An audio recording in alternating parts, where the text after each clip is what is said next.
Let's find out more about what's going to be happening because we're joined in studio, and thank you very much, Taoiseach, for coming into us on the News at One. You've been hearing the picture around the country there from our reporters.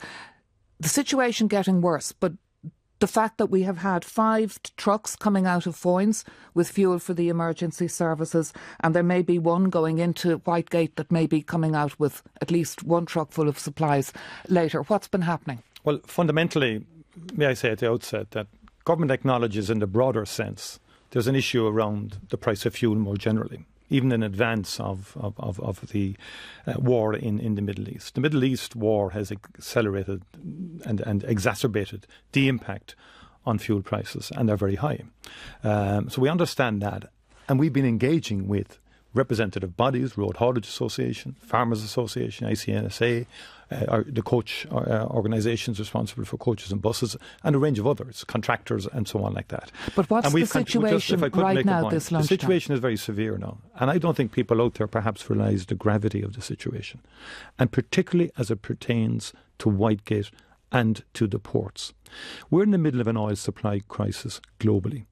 We were in a strong position because of our NORA reserves. In other words, we had 90 days, and that could be even higher in terms of a contraction of supply. And we have an oil refinery that's processing product to finished product level. That's a huge asset.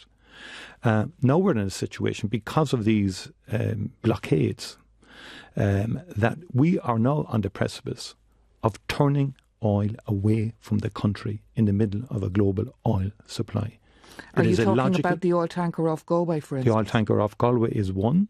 But which somebody else could buy if we don't land it? Someone else will buy that if we don't land it.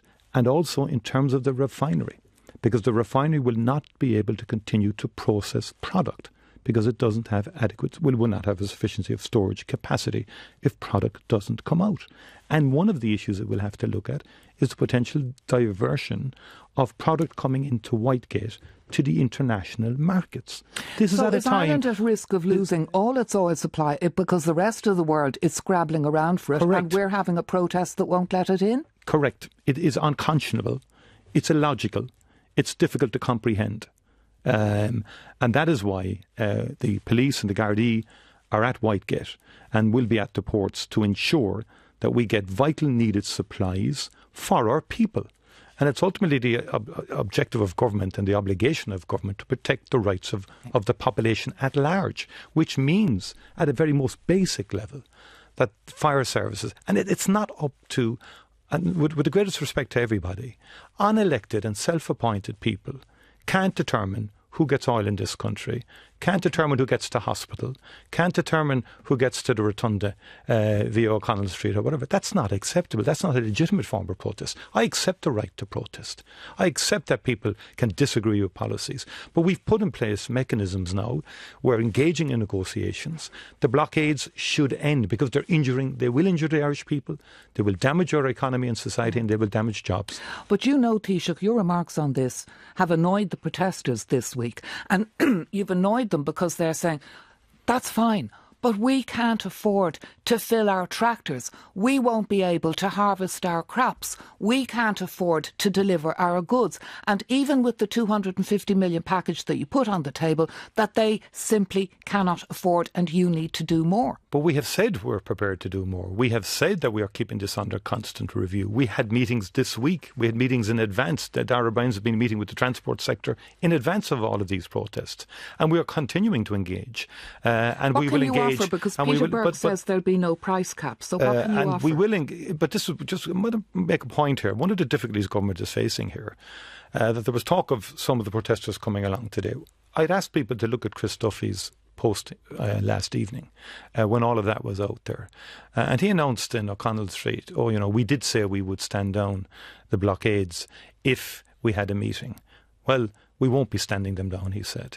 And we won't be standing them down until we get what we want. So now, who is meeting whom this afternoon? Let's start with that. Well, who's meeting? Basically, a number of agricultural representative organisations are coming in, the ICMSA, the IFA and others. And they're going into the Department of Agriculture to meet a government delegation. There'll be 3 senior ministers and some others there on the government side. And there'll be others there as well, representing different sectors. Government has worked on this. We've worked on... Will any of the people who've been on the protests be on that delegation, maybe as part of one of those representative we're not going to teams? dictate the composition of each representative organisation's team. So they could walk into the room on that basis. Do you expect that they will be there? But we want the blockade lifted. No, I can't dictate who's going to turn up or whatever. But I would alert people to what has been said by some of the leaders of this protest and so on. I mean, Christoffy's remarks last night were deeply disturbing, and I think they need, this is what we're dealing with. And others, likewise, have made comments about closing down the country. Like, no self-appointed group can close down the country. But the Minister for Justice said he'd be bringing out the Defence Forces, and that was more than 24 hours ago, and it hasn't happened yet. But the Gardaí, and look, we understand there is always a balance between protest, legitimate protest, and trying to enable people to vent their anger and their frustration and so on. That's was the Justice Minister on a solo role? No, and I've met with the Minister for Justice and Minister McEntee today. They've managed now to create an avenue into Whitegate without the necessity of the army presence. But the army is on standby. The request, is there, and there is liaison between both the army and the Gardaí on this. So let's talk about the talks this afternoon and whatever solution could be negotiated, and then let's talk about what happens if that doesn't work out. Starting with this afternoon, given that, and a lot of the protesters have been talking about, they want a price cap, really.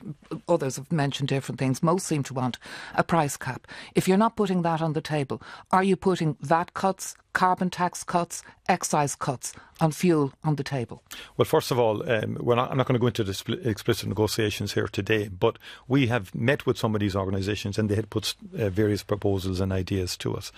We accept that we need to support the food production side of the economy, and to make sure that we can get and farmers say 3 cent a diesel, a cut on the green diesel was absolutely ludicrous. And that's one of the reasons they're so angry. What one can do in some respects. We're engaging with the European Commission as well on some areas here where we hopefully can free up other opportunities. Are they listening to particularly for contractors, because the contractor issue has been difficult in terms of getting exact mechanisms to deploy. We were able to deploy certain mechanisms, for example, during and grant and supports to the industry during the Ukrainian crisis, energy crisis. And so we're seeking to do something similar here. We also want to hear from the organisations themselves even further today. And so we put a lot of work into this. It's not finished, and we want to engage with others first, and it could take some time yet. Will it just be aimed at business, at hauliers and farmers, or will there be a cost of living package as well? It's what the packages today are around the fundamental areas of the essentials of the economy in terms of, for example, food production and in terms of haulage, which is about trade. So you're not going back into energy credits or any of that at this stage? No, not at this stage. Okay. No. If the protesters say no, because I know you say you won't go into the details, but it doesn't sound as if you're meeting, the kinds of demands we've been hearing from the protest lines all week. If they say no, because they say whatever happens this afternoon, they'll be having meetings, they'll be taking votes. If they say no, what happens then? Well, you see, the law will be upheld. And we're now, right now, we're going to...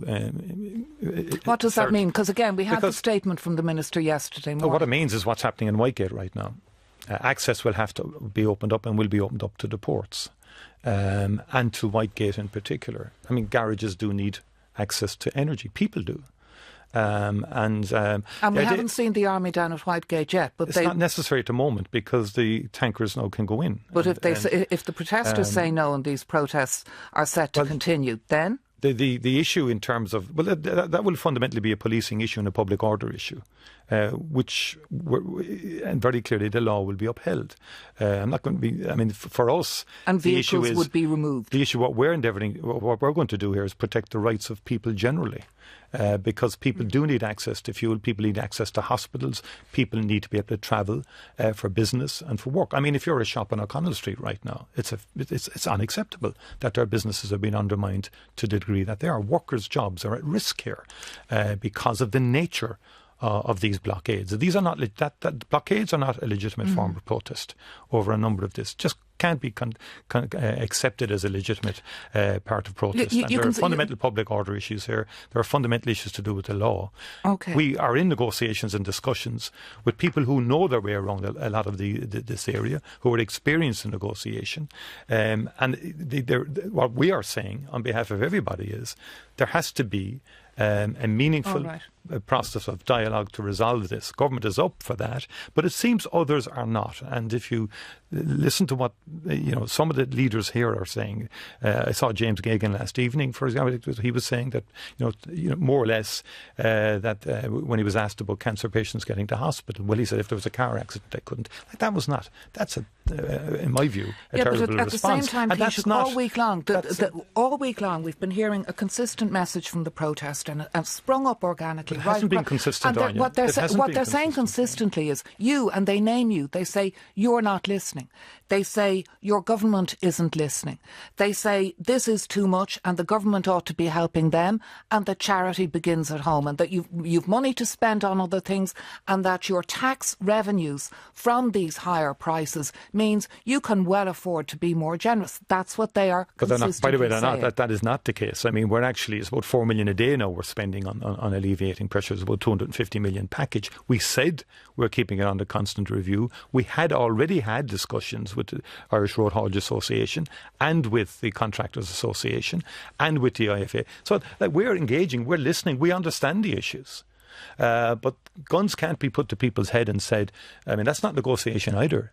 Saying, as Chris Duffy said last evening, if we don't get our way and we get every single demand, the blockade continues. That's not legitimate negotiation.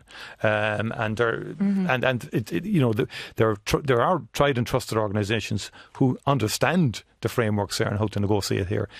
They're open to bringing people in with them and engaging. Government is open. Yeah. But the blockade has to end because it's injuring people and it's damaging Ireland's economy and society. And it's unconscionable that we're in a situation potentially where oil supplies will be diverted away from the country because of this blockade. It makes no sense, and government will, through An Garda Síochána, make sure that access is there. And obviously a lot of what's going to happen this afternoon is critical. But I have one final question for you, Taoiseach. Even if, and obviously you hope that, the talks will succeed, a deep package will be put on the table, the protests will end. But what happens if this war in the Middle East, because it doesn't look like it's ending anytime soon, the ceasefire certainly doesn't look. What happens if the prices are as high or higher in a couple of weeks or a couple of months? What happens then? There's two fundamental issues. There's supply and price. Now, 2 days ago, we had a significant meeting on supply, and the head of NORA was there and so on, and we were in a relatively good position. Through our own actions, or through the actions of certain citizens now, we're now damaging that secure position for the medium term. Through undermining the capacity of Whitegate to refine its product, which is, in my view, unconscionable that we're in that situation. And likewise not allowing oil tankers to let the oil into the country.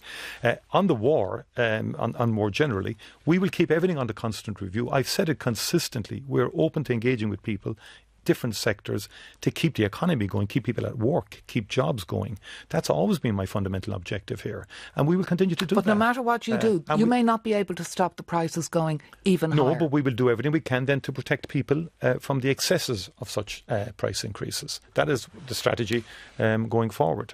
We did it before during the Ukrainian crisis, and we did it also during COVID-19, where we intervened in an unprecedented way to protect employment, jobs and you're willing to do the same again? And we're willing to do the same again.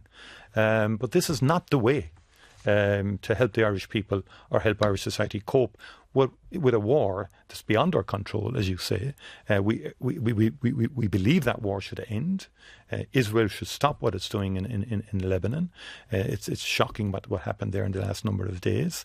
And I hope that the peace efforts there will bear fruit, because that's ultimately what we require. But even notwithstanding the war, we are prepared to look at the overall situation governing energy and energy prices in the economy, and have a very sensible conversation with all concerned about that, because of course there are other implications around that, but we're prepared to have that conversation. And no doubt you'll be hearing lots about that when the Dáil resumes on Tuesday. But this Friday lunchtime, thank you very much indeed, Taoiseach Micheál Martin, for joining us on the News at 1.